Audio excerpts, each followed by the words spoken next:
morning, everybody. I appreciate you getting here on time. My dad always said if you're on time, you're late, right? So I appreciate you all getting up on a Saturday morning. When I planned this out, I picked this date, I thought, oh, we'll need to get it done early to get to a K-State football game. But there's no game today. There's no game today. I'm not sure what I'll be doing all afternoon then. Before we do the flag salute, let's honor our veterans. Could you raise your hands or stand up if you're a veteran as well? How about a hand for my veterans?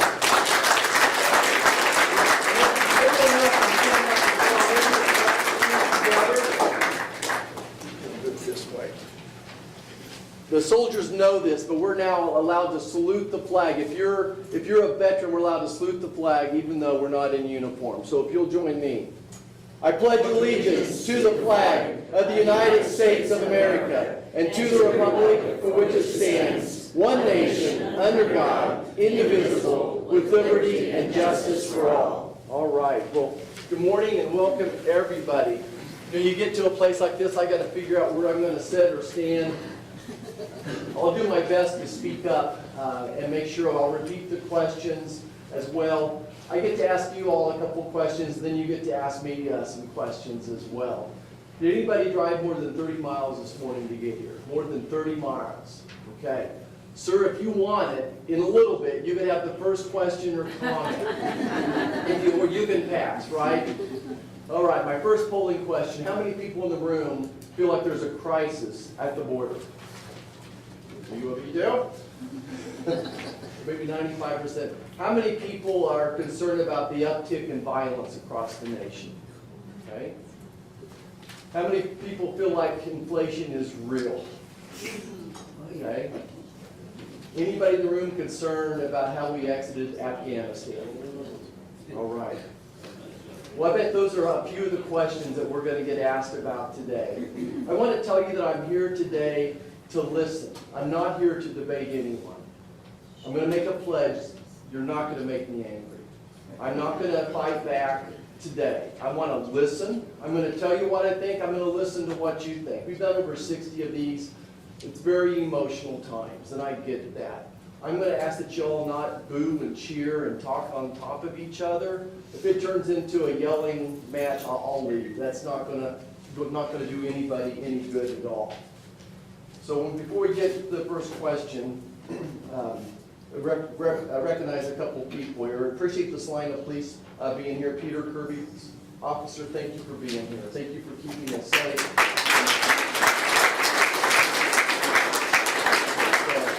You all probably know this, my dad was chief of police for 25 years in El Dorado. I have a special spot in my heart for the men and women who keep us safe. And I'm very, very grateful for the job they do here to keep me safe as well. And we've got some state representatives here as well today.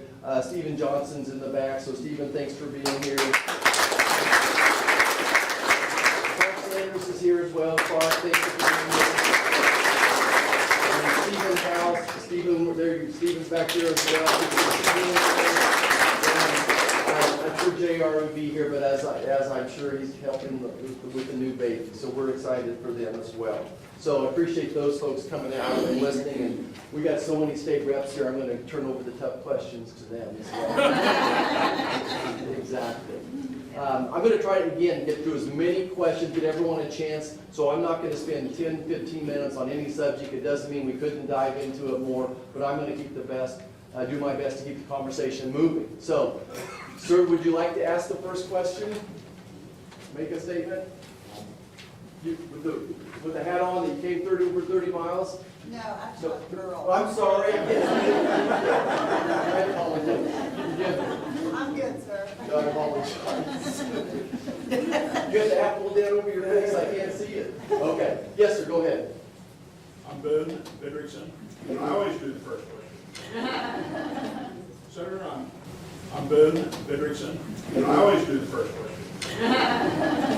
Senator, I'm puzzled about the border problem. I never see any words or stories about the illegal drugs coming across the border. It's all about the people and the immigrants trying to get to a better life. And, you know, we need to sort them out and make sure they're qualified and doing the right things. But never is there a story in there about illegal drugs. The drug cartel seems to have keeps it hidden pretty darn good, and I'm just puzzled how they can get away with it. But I think it's a deal that we need more border protection because we're evidently not catching any of them. Right. All I can do is sit here and agree with you. I've been to the border 3 times. It's worse than I expected it to be. It is like a third world nation on the border now that we're just simply overwhelmed. But I think that's part of the crisis. There's so many crises going on created by this White House. Which story do you cover? So at the border, you have a humanitarian crisis, you have a national security crisis, as well as just the officers being overwhelmed. And I salute the officers down there to the Border Patrol. They're doing everything that they can. If we had a secure border by now, this wouldn't be happening. But the way the cartel works it is, first of all, we made them rich. They are getting paid $3,000 to $30,000 a person to transport people. Second of all, they're using them as human shields. So they get to a point, they drop off some families, they send them across or they take them across the river, drop them off, all the Border Patrol jumps out and doesn't really apprehend them. They basically start the processing. They take them, they get them shelter, they get them health care, showers, all those types of things. And then meanwhile, 30 miles down the river, the drugs are coming across. And I think America sees that. Among other bad side effects from shutting down the economy is the increase in drug usage, and certainly most of it is coming from the South. I want to point out that 90% of the fentanyl that's coming into this country is made in China. It's like an extra commodity that they make, and now they're bringing it in through the southern border. All I can do is echo your thoughts and say it's one crisis after another, and there's not enough front pages on the newspapers to cover everything. Yes, ma'am. I'm Amanda Ames with the Farm Service Agency, representing NASCO, our employee association. Sure. We asked for support in the fiscal year 2022 Ag Appropriations Bill, as well as HR Bill 2478, which is temporary buyback.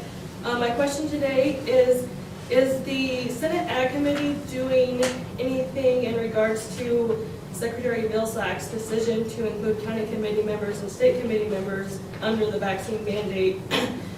They are elected officials, but they do get paid when they are at our meetings, and that's kind of been a concern, not only with employees, but for sure the county committees and state committee structures in each of the counties. Yeah, well, thank you.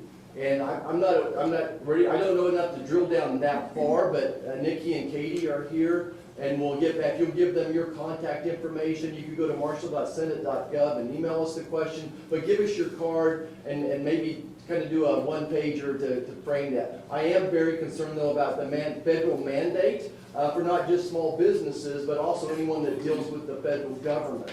So as in Wichita yesterday, several hundred people showed up. A lot of them work the lines, the aerospace industry lines. I'm sure there's folks here that will be impacted by that federal vaccine mandate as well. How many people do you think that might impact? I mean, is it 1 or 2 people? Is it 20 or 40 or 60? Or In Kansas, there's about 380 county committee members, and some of them have chosen to get vaccinated already, but some of those who are vaccinated don't agree with the mandate, so they are going to resign from county committees, which are the core to how we function. We, as you know, we aren't GS employees, we're actually a CO fund. So that way county committees have a local grassroots voice in this. And not only, right now Kansas is probably about 60% employees vaccinated, and I don't know about the county committee numbers. close enough. It's a significant number of people. It's not 1 or 2 people. Right. Exactly. Would you all be the ones that are working on the minority-owned loans, agriculture loans? Does that fall under your jurisdiction? So I'm on the farm program side, but we do have a farm loan team, and they would be working with minorities on loans and loans in general, yes. Yeah, so I'm sure you're all aware that one of the programs they rolled out from their earlier $2 trillion funding was to basically wipe out loans for minority farmers. Without really defining what a minority means, plus 15%. And I know most of my FSA officers were just overwhelmed with those applications and not able to do their day job, let alone the working from home challenges going on. So certainly we're well attuned to some of the problems out there. Not that the FSA officers aren't doing their jobs, but they're just overwhelmed with these new programs. Yes, sir. Yes, I'm concerned about my government using, about the Justice Department using the IRS as attack dogs against the parents, against their children. Yeah. Yes, sir. Again, growth of the executive branch, right? So several things going on there.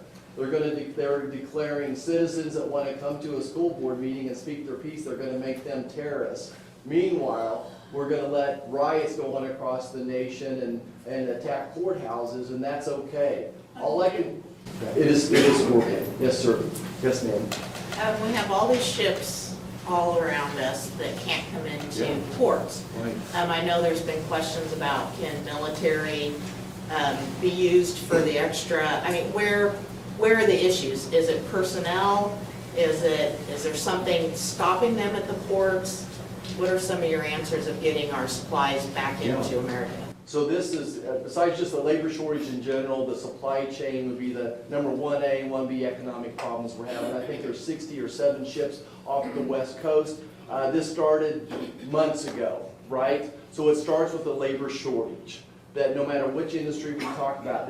Is anybody, business owners have a labor shortage going on in their business right now? Anybody? So I think it starts with the labor shortage right there at the longshoremen's, there on the piers, but then it's truck drivers. That's the big problem, is the lack of truck drivers. And again, when we were on the campaign trail last August, that was the first industry that was coming to us and saying, oh my gosh, we can't find truck drivers right now. And again, this mandate's going to exacerbate that. And specifically, my phone's blowing up with this mandate issue, is if you have 120 truck drivers going throughout the nation, how are you going to test them? How are you going to keep track of that? All those types of issues. So it's going to get worse. And that's what I've been trying to communicate to the White House, is that this mandate is going to exacerbate the blockage in supply chains. It's going to add to Bidenflation. Bidenflation is all the inflation that's been created by Joe Biden's policy. So get ready. It's going to get worse before it gets better, especially if he implements this mandate. Let's go in the back. Yes, ma'am. Hi, I'm Mary from Salina, and I wanted to piggyback on exactly what you're talking about, because I run a small business and we are having trouble hiring people. But our barrier, one of our big barriers is healthcare. And so healthcare freedom is something that I'm hoping that you can help with. The people who want to come work with us can't, because we can't offer health insurance as a really small company.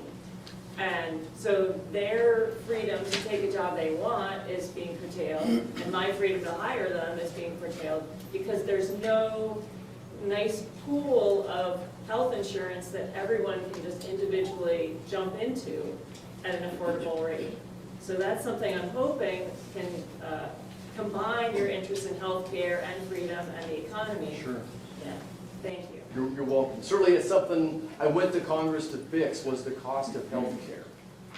So yeah, we have a choice. Do we want government to take it over, or do we want more choices? And that's going to be kind of the theme today. Do we want the government to take over health care? Do we want to expand Medicare? I'm fearful if we expand Medicare, there'll be less left for those who are already on Medicare, that it will dilute what's in Medicare. I was sent to Washington to protect Medicare, not expand it. On the choices side, I've always said that whatever we can do to promote transparency, innovation, and consumerism. Consumerism meaning turning patients back into consumers again. We've had some successes.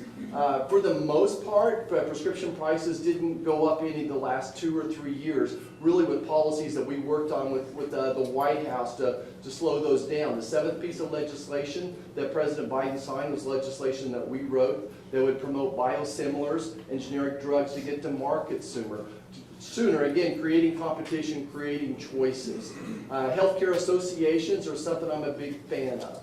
And when I saw them 15, 20 years ago as a doctor, I was a little bit suspicious that they would work, but they really, truly are. And then back it up with some type of a bigger balloon backup insurance program, if you will, a short-term, high deductible policy just in case. So I think we moved in the right direction. I think the state has done some things to give people more choices. Farm Bureau is offering a healthcare product through their association. We need to see more of those. So for instance, whatever industry you're in, your national or your state association could form some type of a healthcare product. So I think you're right. It's about choices, not about more government control. Government control is going to dilute healthcare. It's going to create shortages and long lines, among other things.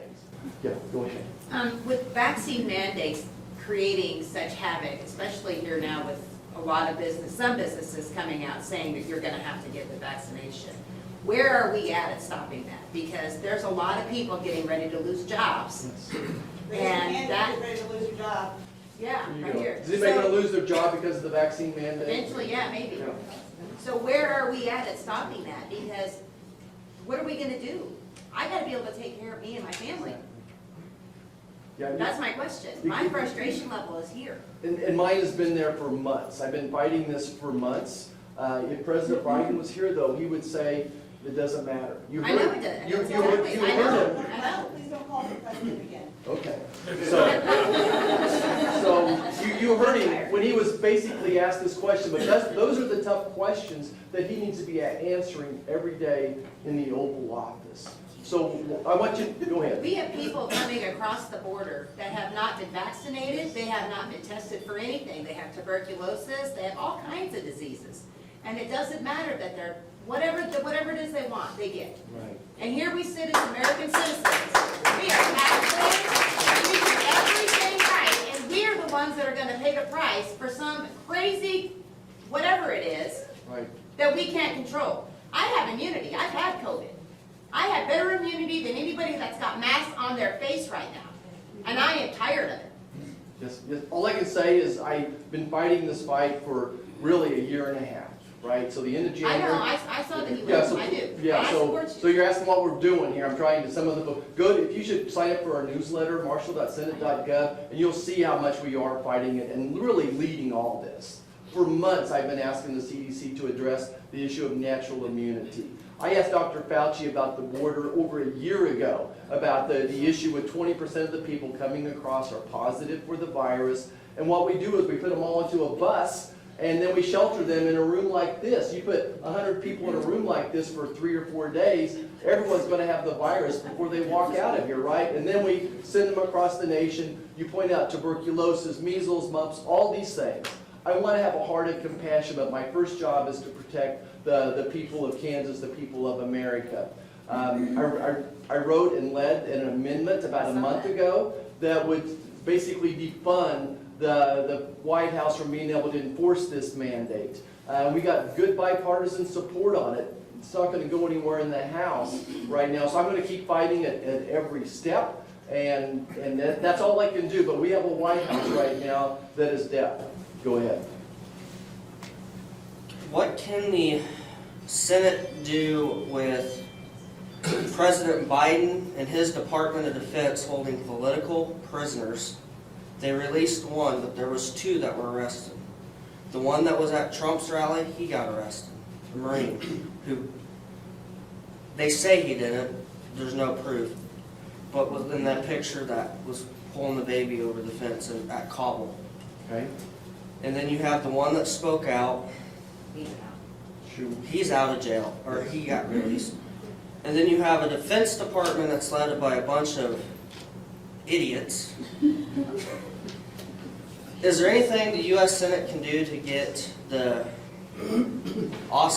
Lloyd Austin out of there and his bunch of idiots under him? Or at least hold them accountable. Or hold them accountable? So I think there are things that we are doing and will keep doing. So a week ago Friday, I joined a group of senators specifically that are on the Armed Services Committee and reached out to the Marines and said, why is Lieutenant Colonel Schuler being held, and where are we going from here? I do have some concerns about some of the things he said, so don't get me wrong. And they have their own system that they need to do. But to your point, those same military justice needs to apply to everybody, not just him. I think there's been some pretty good hearings, but we're just scratching the surface of Afghanistan and holding people accountable for what they've done. So I think the process has started, it's frustrating, elections have consequences. And I think that we're seeing the incompetence of this White House, their decisions just starting to pile upon each other, and it's going to be a domino of consequences Can we just not, like this. can we not impeach, if Trump would do half the crap that Biden's done, he'd have been impeached by now. Well, obviously, the majority party is going to control the impeachment process. Now, go ahead, Clark. So President Biden's approval is plummeting. But of course, he never had the Republicans to begin with. He's losing massive support among the independents, but the Democratic support, at least in these polls, remains fairly high. What are you seeing in the United States Senate and perhaps in the House about, are the Democratic senators still supporting him? I think they're starting to fall one at a time. I think you saw Joe Manchin say some pretty choice words. And he's a very calm, collected person and a good friend, a good Christian man. I think he's about at his wit's end. Obviously, Sinema is at her wit's end as well. But those two have been that way for a long time. I think What that about they're, anybody yeah, I else? think that they're dug in even more so. I think there's lots of grumblings within their own party. I do think that on the House side, it's palpable. Just the concern and just the fighting, the infighting between the progressives, Marxists, and Marxists and everybody in between. So it's coming. Go to you, sir. My concerns are nothing to do with what you guys are talking about. Mental health and substance abuse, as you mentioned, substance abuse is on the rise. But half of these patients are uninsured, and we do not have enough facilities to take them for inpatient treatment, whether it's mental health or substance abuse. And on top of that, we have some nursing facilities that are going to release 600 people in the next 8 years without having any services available. They're talking about putting them to job, and these are people disabled with mental illness, and they can't function on their own. They are self-care deficits, and they need a lot of help, and they don't have any of those resources. Already mental health providers, we are in very shortage. And now they're going to release all these people, and we have all this big crisis. It's nothing new. It's been going on for decades, and nobody has done anything to fix that problem. And I don't think it's only here in this state, but it's all over the country. But we are also seeing that big effort. So we like some help from the federal government or the state government to work on the mental health and substance abuse issues, help us treat them. You appreciate that. And it's certainly been a priority for me. And since my time in office, we have funded an extra, I bet it's close to $10 billion to address this problem. We certainly do have an epidemic, a mental health crisis, exacerbated by the shutdowns, exacerbated by making our students wear masks. All these government shutdown policies have made the mental health issues even go higher. More students are going to die from suicide than from COVID. That's what we need to be realizing here. Yes, it's important to protect our students every way possible, but their mental health is every bit as important. And it's not just students. It's their parents, it's the teachers, all of us. I've never seen so much stress in America as I've seen right now. So we are trying to do things. And I'll talk a little bit about telemedicine. I think telemedicine is now exploding. And I realize that we're not going to have experts in every city, the psychosocial therapists, counselors, those type of people. But I think telemedicine is unlocking that door a little bit. So we are doing things. It's hard from my level to micromanage all that money. And I'm disappointed that you're not feeling the support of any of those dollars yet. I think we got some state representatives that are just concerned about that issue as I am. So specifically, the way this works is we typically send monies to the state level and let them figure out how best to apply it. But we are seeing increased money being spent on it. I hope you see some results, but I think you're also just overburdened with the number of people with mental health issues and substance abuse going up. Yeah, yes, sir. Steve Mearson, Salina, Kansas. I got a question. The Senate, Mitch McConnell. What is the Senate doing? How is he still in power? Because he's part of that swamp, and it goes along with plays the game. put somebody in there that's actually going to represent the conservatives and the people of America and not his own political thing. What's the Senate doing?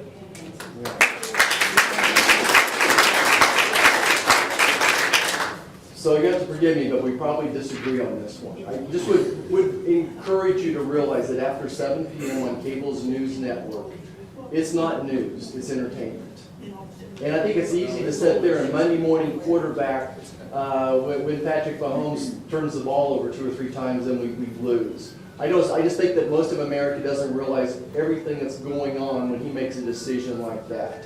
The bottom line on his reversal of his decision this time was that we were concerned we would lose the filibuster over this issue. If we lose the filibuster, Washington, D.C. and Puerto Rico will become states.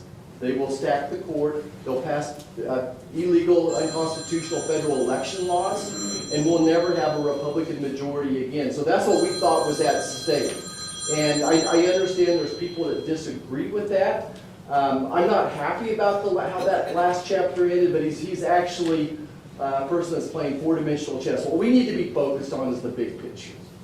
And the big picture is this. America has a choice. Do you want a free economy, or do you want a big government socialist control of everything? That's the big picture here. There's $7 trillion of reckless spending and reckless taxing. That's what it's really about, freedom versus control. And just be careful. Don't let the news media get you off on a tangent that's emotional, that they really don't understand the dynamics of it. He's usually about 6 months ahead when he's playing chess. I respect the comment. I understand where it's coming from. But I it's think... not just this one incident. I understand. It's been over the whole thing during the Trump administration, trying to push through some agenda that should have been able to get through. You know, it's a pattern, in my opinion. It's been there too long. I It's like a understand. lot. Thank you. You bet. So what happens in December? With the debt ceiling, I think that the Democrats are running out of excuses. They have the ability to get this through on their own. We're not going to default on our debt. That's not going to happen. That's an artificially created, media-created hype. It's not going to happen one way or the other. We cannot default on our debt. This shoe was on the other foot at least 3 times where Republicans take care of it on their own. Our big argument is this. You passed $2 trillion of funding this spring without any Republicans voting for it. You're trying to pass another $7.5 trillion. Don't let them fool you. They're going to try to dial that number back, but if you take it out over 10 years, they're going to spend over $7 trillion. So our argument is this. If you want to do all those things, then you can also raise the debt ceiling. There'll be no excuses now. We told them since June they needed to take care of it. Instead, they're very incompetent. This is just one more reflection of how incompetent that they are running the federal government. Very few of my friends across the aisle have ever ran a business, have ever signed a paycheck. They have no concept of being able to walk and chew gum at the same times. They bit off more than they can chew. They were trying to do 3 major things at the same time, and even within their own caucus, they couldn't decide how to choose it. At the meantime, we got to give Sinema and Manchin someplace to land and to stand strong against the $7 trillion. That's my big goal, is to stop the $7 trillion. And what really concerns me is no one's talking about the tax portions of that legislation. So they're talking about dialing back the number, but no one's talking about dialing back the tax consequences of this. They want to get rid of stepped-up basis. They want to get rid of 1031 exchanges. They want to monitor every transaction in your bank account over $600. I could go on and on about the tax consequences of it. So that's one piece of the puzzle, but we're not going to default on our debt. That's really not the issue. The Democrats own that. We need to be focused on giving Manchin and Sinema the strength to stop the $7 trillion of reckless spending and taxing. Yes, sir. Marshall, how are you, sir? Comments against mandates. 700,000 people in this country have died. Right. I'm 85 years old. I spent 50 days in the hospital in 2020 with COVID. I was within a hairbreadth of death. I would like to know what people who are against masks and mandates offer as protection for their fellow citizens. Do they have no compassion? Is there no interest in health concerns?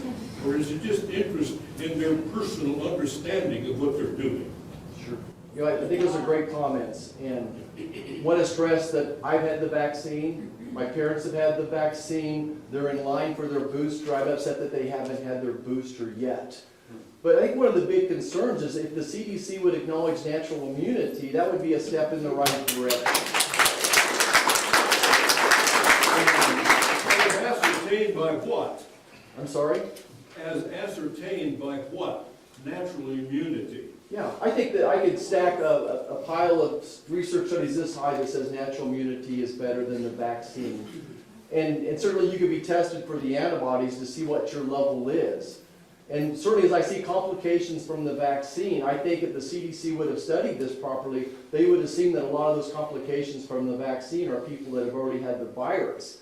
I just think that the CDC and the White House have sent out so much mixed messaging that leaves a crowd like this. It leaves me confused as well. I understand your point, but I also respect people's freedom. I think it's unconstitutional to have a federal vaccine mandate.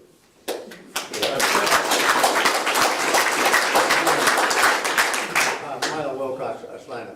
What can be done to stop these voting machines that just throw the election to the other side? I am really angry. Why even vote if you don't think it just take my vote and make it a Democrat? You bet. That's got to be stopped, and we've seen it take place on television. Yes, sir. So again, big picture, my goal has always been to make it easier to vote and harder to cheat. Easier to vote and harder to cheat. I'm very proud of the integrity of the Kansas election process. I think other states could look up to the standards that we have, whether it's voter ID and the checks and balances we have as we go through the process. I'm comfortable with our own voting machines here in Kansas. And I'm sure that, I don't put the state representatives on the spot, but I think that they've all looked into it as well. I don't think that our voting machines are cheating. So when people come to a place like this to vote, they're checked in. And at the end of that day, the people that are running this polling booth will sit there and say, okay, we had 147 people come through today, and here's what the polling machine says, 147, check, check, and then it goes to the county clerk. I think integrity of elections starts with the people right here checking IDs and going to the county clerk, double checking them. So I'm not going to buy that the machines are a problem, but I'm not going to say it's impossible either. I think it's the monitoring of the mail-ins as well, the monitoring to have representation from all parties. If there's let me just address that. I think anything to do with ballot harvesting and sending out unsolicited ballots is going to make it impossible to have a secure election.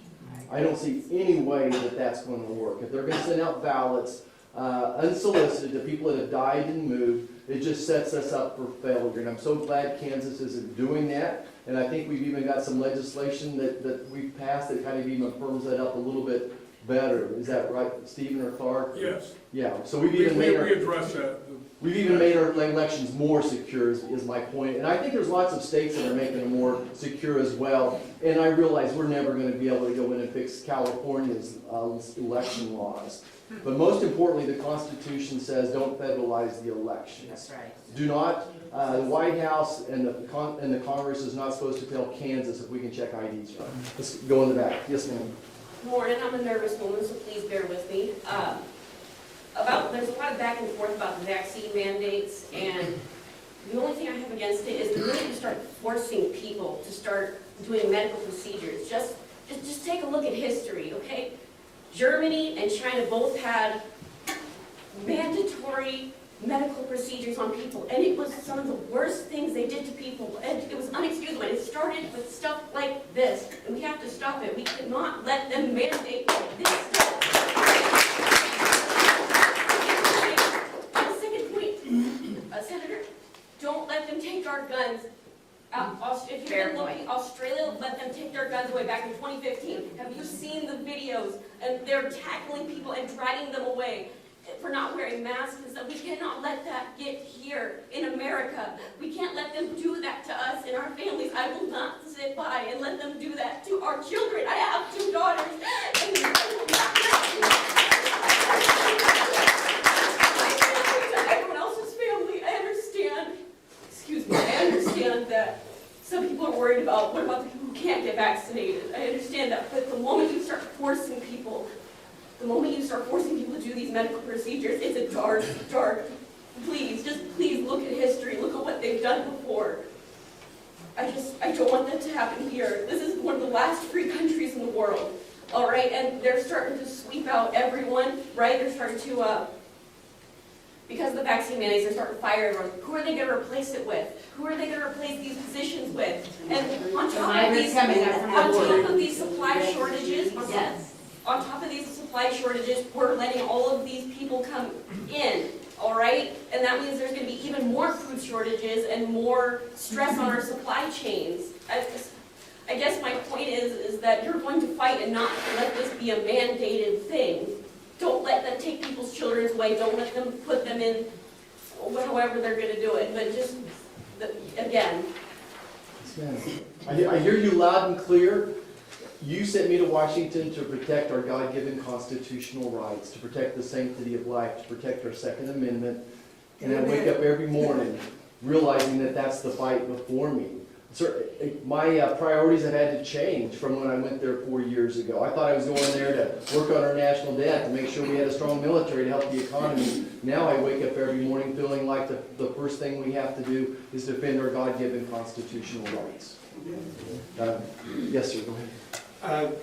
Just a few comments. Thank you for allowing us to vent a little bit. In response to some others, my family, we've all had the virus. I was advised by my doctor to not get the shot. He told me I had the best protection I could get, and the complications that came along with that, he advised me not to get it. I am fortunate that I'm self-employed. I farm, and it's not going to affect me. It's going to affect my wife. She works for the federal government. We've had advice from the doctors not to get it, and it just seems unfortunate. But a little bit, you see around us, the tone deaf of even local governments we don't seem to be able to get across. It wouldn't surprise me if the person that set this room up with the chairs 6 feet apart might have gone to the K-State football game the last few. And society has mostly moved on, but it's we get close to the government that we don't seem to be able to. Yeah, all I can say here is nod my head. I watched, who was it, Kentucky upset Florida, and the kids streaming onto the field, but tomorrow or the next day they were going to be in masks. Who do we think we're fooling? Who do we think we're fooling? Yeah, go ahead. How do we get wokeism out of the military? Yeah. That's a good one. Yeah, I think it really starts with the White House, who we elected the White House. If the White House says this is a priority, and they tell the Secretary of Defense and the Joint Chiefs of Staff this is a priority, those people follow orders. They're good at following orders. So it starts at the White House, and you're not going to uproot it unless we change the person that's in the White House. I don't see any other ways. Go ahead. To piggyback on that, Okay. do you, as Republicans in general, do you have some ideas now who will be running in the next election? I mean, we all know the machines are already working that way. Sure. Do you have a small list that you can share to say that these are good possibilities? Yeah, I don't think that I have any carnal knowledge that you haven't seen. I think you see people, whoever's going to Iowa, whatever state up north. I'm not a big politician. These early election states. Yeah, so I think that the people that are on Fox News every night are the Republicans that are vying for it. So I think Secretary Pompeo is obviously a very strong candidate. And the governor from Florida and DeSantis, Nikki Haley, Kristi Noem. Every senator is running for president until proven otherwise, right? Every senator thinks that they should be the next president. Yeah, yes, sir. Go ahead. Victor Davis from Salina. Is there any real talk in Washington of a red state, blue state succession? No. Because I just don't see this country ever coming back together again. I really don't. It's sad to say that. We like to call it the United States of America, but I just don't know if I see that ever happening in my lifetime anyway. Maybe it'll change. So I've never heard the topic even ever come up. behind the doors, in front of the doors, in front of cameras. I've never heard the conversation come up, but I would say this.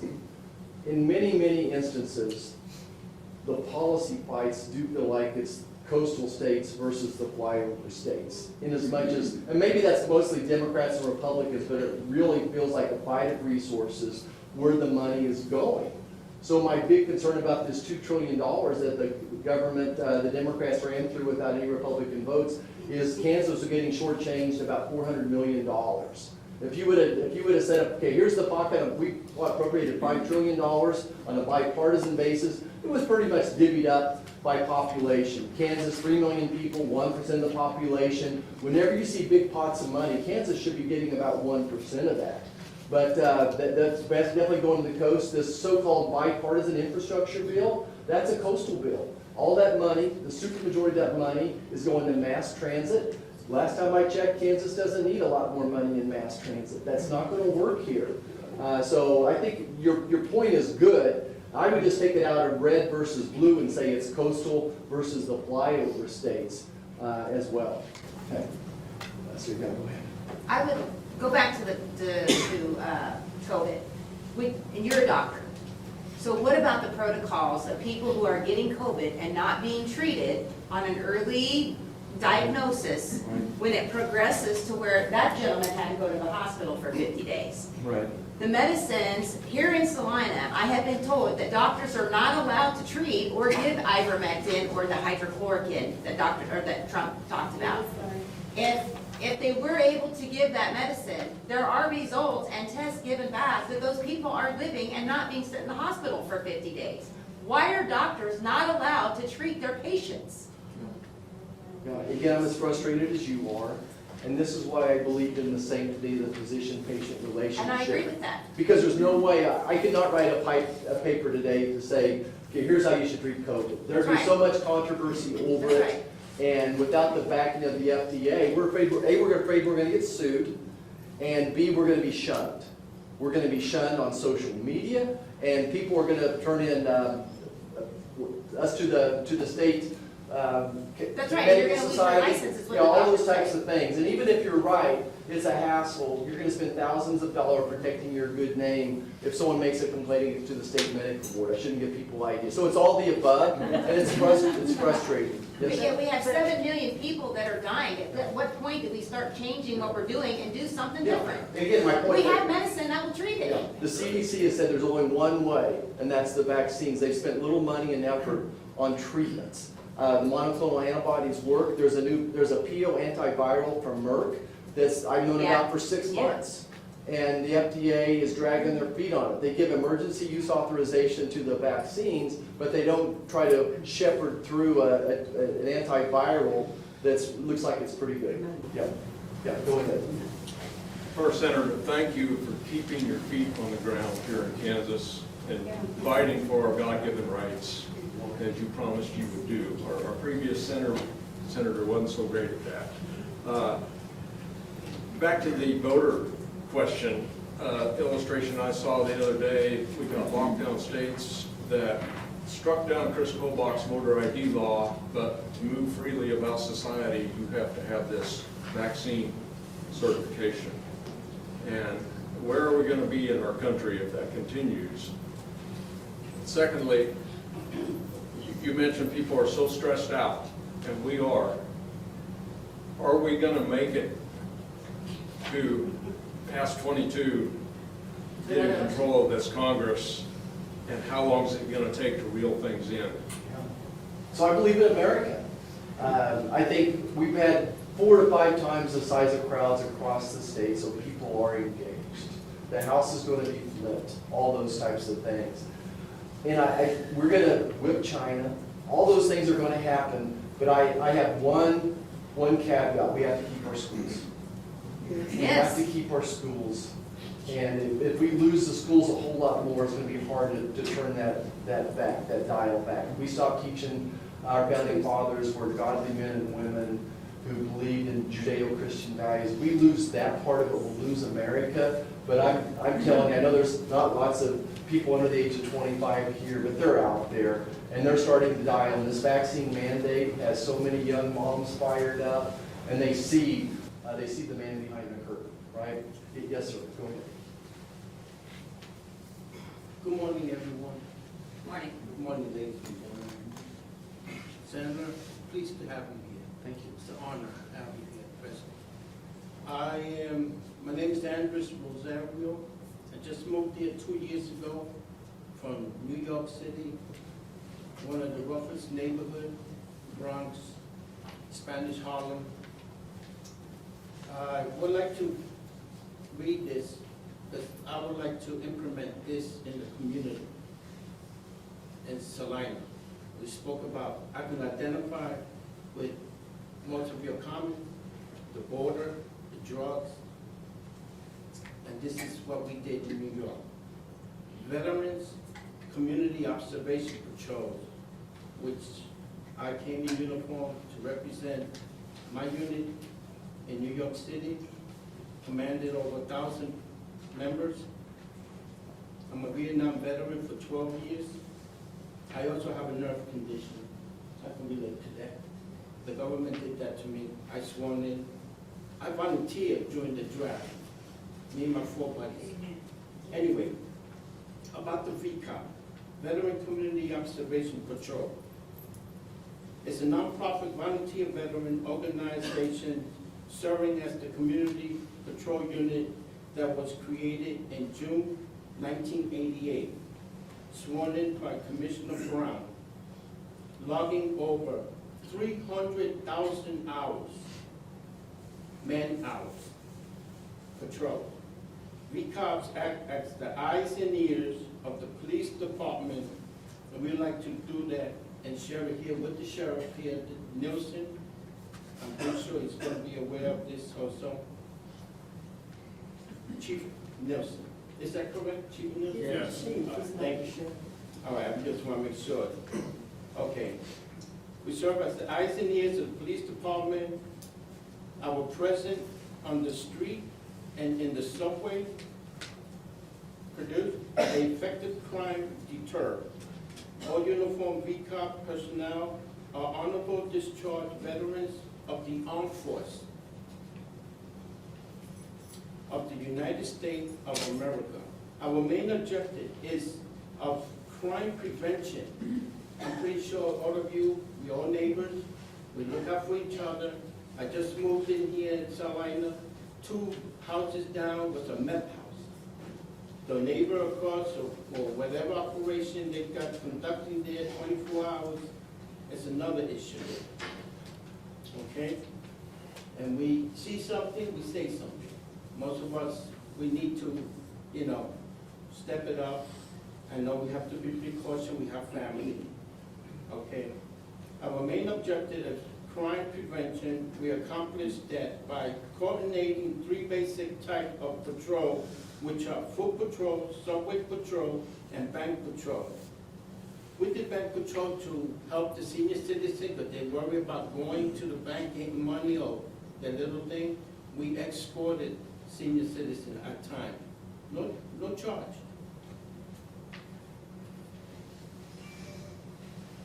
We are a paramilitary organization. Our rank and command structure is regularly and same as the armed force. All of our patrol are performed in military manner. We like to view crime deterrent as a kind of society prevention maintenance.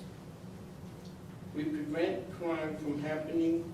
We have been responsible for 56 arrests. Then we turn it over to the police. We are in touch with the tri-community area, Long Island City, Sunnyside, Woodside, which we serve, and we perform many special functions, as we call them. Attending community council meetings, provide security at holidays, celebrations, street fair, block party, carnival, festival, etc. Perform crowd control function in New York City, marathon. Participate in National Night Out with the New York Police Department personnel, maximize their role in deterring crime. We are also on the lookout for and report what is known as quality of life violation. The combination of our military training and experience with men like us being combat veteran, excuse me, coupled with our street smart and actually sharpen our perception of people, movement, and action. In addition, we help search for missing children and keep an eye out for stolen and vandalized vehicle and property. In fact, our special functions are so wide range that we cannot describe them all. In the new millennium of recap, see the need of our organization to grow. We are multi-factor community organization as a former military service personnel who once stood defense of our country. We now feel the need to increase, stand, and defend our community. Sir, you about wrapped up? Yes. Okay. Yes, sir. I just want to say, I lost 4 guys in 9/11. And 9/11, we volunteered there, okay? I'm asking you, we voted you in, we have our back, and our 6, that we get recognition. New York is having a deaf ear, my guys over there trying to handle, so we want recognition. The emergency responder got recognition, NYPD, fire department, all the emergency volunteer, we volunteer. And we just want recognition, maybe if you can just pull something, do something, make a call. Sure. I told my man that I will bring this up here, and I just want to share to the community. I would like to implement this organization, start an organization here, and help out with the community with the night patrol, whatever. So thank you for your service, thank you for your heart, and you're willing to help. John is standing right there. If you want to give him the written information, and then we'll take it. And if you want to stop by our office downtown, we'll certainly share that information with the local police and sheriff's officers as well, and we'll see what we can do for some recognition. So thank you. Go ahead. Thank you. Yes, sir. We have a question about the National Heritage. National Heritage Area is a 30 by 30. Yes. I'd like to know what everything again about it. Yeah, I'm against it. I'm against the 30 by 30. So the 30 by 30 is another unconstitutional executive order by the president. He makes these proclamations and then doesn't explain them to us. But it's my understanding is that he wants 30% of the land and waters of the United States under government control, one way or the other. And we'll do everything we can to fight that and to stop it. Our first meeting with the USDA Secretary of Agriculture, we asked him, and this is behind closed doors, the same question, what about this 30-30? And he said, don't worry, we just want more CRP. And I'm good with CRP. It's got a great, it's been great for Kansas. But if we put a third of our farmland into CRP, it'll have a huge consequences. Like the National Heritage Area. For the Salina. I mean, how close are we to Yeah, having involved in that?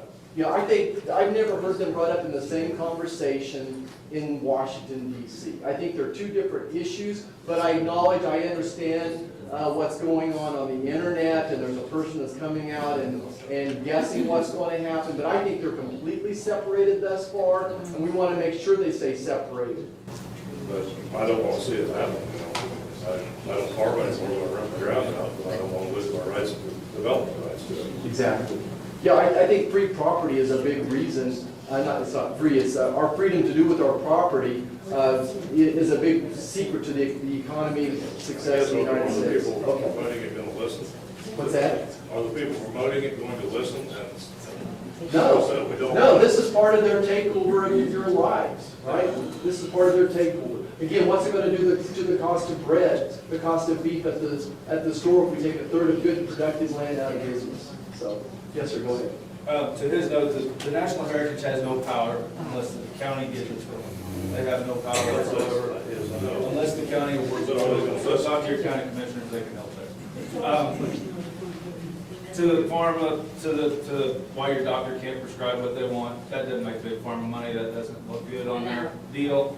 The question I wanted to ask, or I'm hoping to get support for, is the beef industry, as anybody's seen in the last 2 years, is a disaster. We would really appreciate more support for mandatory country boards and labeling. Senator Goss's 50-14. If we don't get more competition in the beef industry, it's going to go the same way that chicken and pork has. And once 4 big packers own every protein source at your grocery store, you think prices are high now. You wait. And Yesterday they skyrocketed at Sam's. half of our packers are foreign owned. They export $4 billion a week out of rural America to Brazil, and Smithfield's owned by China. Wow. People in this country are going to go hungry. Yeah, they are. It's going to happen. And the 30 by 30 is part of it. Anytime you hear the word sustainable, hold on to your wallet. Because that's what it's about. Just be aware. But we really appreciate some more support in the cattle industry.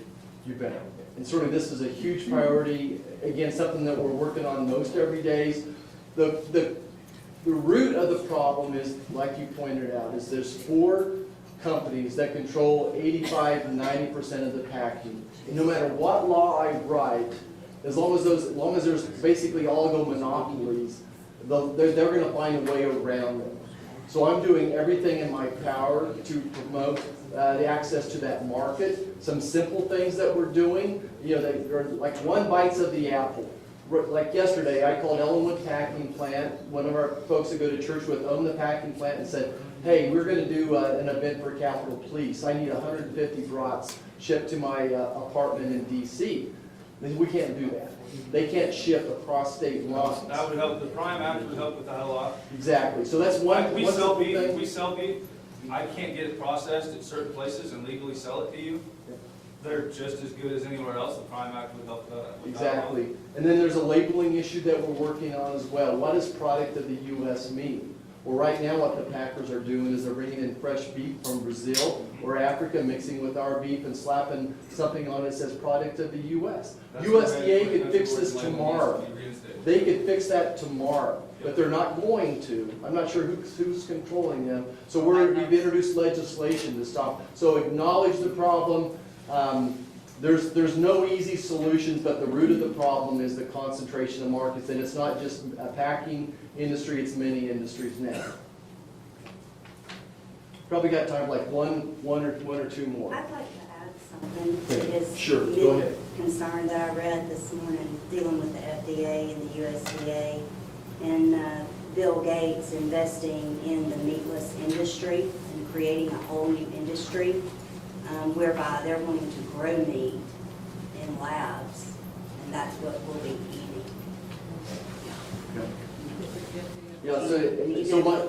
I do. We followed it very, very closely, and number one is we've been working on a labeling issue for months. I'm sorry, for years. Just like if you go to the grocery store and here's whole milk, and beside it is almond juice. Almond juice should not be in the milk freezer. Almond juice should be in the juice freezer. And then this is the same thing. We've been fighting with the FDA and the USDA to say fake meat should not go in the meat cooler, right? So it's simple things like that, and they're not being held to the same standards as far as health and the food processing as beef is as well. So we're trying to fight it. Of course, I can't sit there and say you guys can't develop this product, but we can certainly hold it to the same standard that we're all being held to. Go ahead. My question is to you. What makes a person like you who has a doctor in a small community, I'm sure you're very highly looked at, what makes you drop all that and then go to Washington? I'd like to know that. I appreciate the question. I certainly think it is a calling. And a long story made short is when we had our first grandson, I've been recruited to run for a couple years for the House seat. And my wife kept telling everybody, no, hell no, he's not interested in this. And she came home and said, as a matter of fact, I don't want you to volunteer for any more committees, any more boards. I don't want you starting new businesses. You've got 2 children at home, and 2 in college, and we need to circle the wagons here and plan on what's next. Had our first grandson in 2015. And she looked at me and said, you know, this country is really broken right now. You'd like to fix things, it's time for you to go. So it really is, I think, about leaving it better for the next generation. And so that was my calling, and we need folks here, the same calling that I had, to be state reps and to be state senators and county commissioners and city commissioners and run for the school board. We need people with traditional Kansas values running for those spots. And that's what's going to change America. Yeah, go ahead. I was going to hope to ask, hi, Renee, Troublemakers in Kansas. I was going to ask you this afterwards, but I didn't know if we'd actually have the opportunity. But I am physically, actively in the process of working on putting together a Faith and Freedom Conference in town with a group of people. And if anyone would be interested in working on this with us, Dr. Marshall, I was going to actually talk with you privately to see if you would be interested in being a speaker. We talked to Nick Kincaid about Okay, where do they go to if they're interested? Gosh, that's the website, this one site in here. Go to the Salina, yes, we'll start with Salinas for Freedom on Facebook. So if you Google Salinas for Freedom, go to Facebook. Salina Freedom. Salina Freedom. Google Salina Freedom, they'll bet you buy it. Give us something to be optimistic about as we get there. I'll make that my last statement, okay? One more question, anybody that hasn't asked one yet? Sir, I don't think you've asked one. Taking a step back on these multi-trillion-dollar bills, to me, they ought to be null and void before they even come out of the chambers. Each time they're passed, we, the American people, pay for it through the loss of our God-given freedoms and liberties, and we do not have an idea, only a smidgen per se, of what some of these bills are in these bills, and we're stuck with them after they get passed. Yes, sir. Yeah, I think that. And to me, the most diabolical, existential threat to this country is the lies that come out of Washington, D.C. Yeah. I think there's several buzzwords when you should grab your wallet. What was the one that you mentioned? You hear the word sustainable. Sustainable, equity, paid for, all those are phrases for grab your wallet. Free, diverse. Okay, so grab your wallet when all those things coming out. So I'm gonna wrap it up here. I Plus, gotta the new get to. bills aren't gonna cost us anything according to. Yeah, they're not gonna cost you anything, grab your wallet, right? Yeah, there's nothing I don't know how to like figure that it's one out. free. So I need to get over to Junction City. They've got a new high school we're gonna bless and open up. Very proud of what's happening at Fort Riley. So Clark asked, give you hope. I think this is the hope, but the people of Kansas are always the hope to me. These are very emotionally draining, but they lift me up. When I go to DC and talk to the press, they'll say, are you kidding? Are there people out here really that are opposed to vaccine mandates or mask mandates? Are they really opposed? Do they really think that there's a problem on the border? There's not really inflation. So I think. Is that CNN asking you those questions? So I think the hope is that this quiet majority is waking up and said, we're sick and tired of it. We've had enough. I've never seen the growth of anger as I've seen from February to now. And the anger's turning to panic. It is. Yeah, people we were talking about what inflation was going to be like 2 months ago. Well, it's here. We were talking about what happens if we shut down the government, shut down the economy again. Well, it's here. We're seeing a second wave of unemployment start to pop up again. So I think my hope is that the people are not dumb. They actually get it. I think that the socialists in the country really think that we're the flyover states, that we don't understand it, that they can keep deceiving us, but we do get it. We fill it with our pocketbooks, we fill it at the gas pump, our electricity bills, all those things. So I think that we're the hope, and probably the other hope is I am seeing young people wake up and say, oh my gosh, I really just wanted to stay here and raise my children. That's what their goal in life is. So these Kansans and people across the country with this libertarian streak down them, they're probably independents or they're moderates. They're waking up and say, oh my gosh, does the federal government really know what's best for my children? Do they know what's best for me? So I do see America waking up and saying, we've had enough. So we're at a precipice. What's America going to choose? Do we want a free economy or do we want a government-controlled socialism? And I think we'll choose free economy. Thanks for having me today. Appreciate it.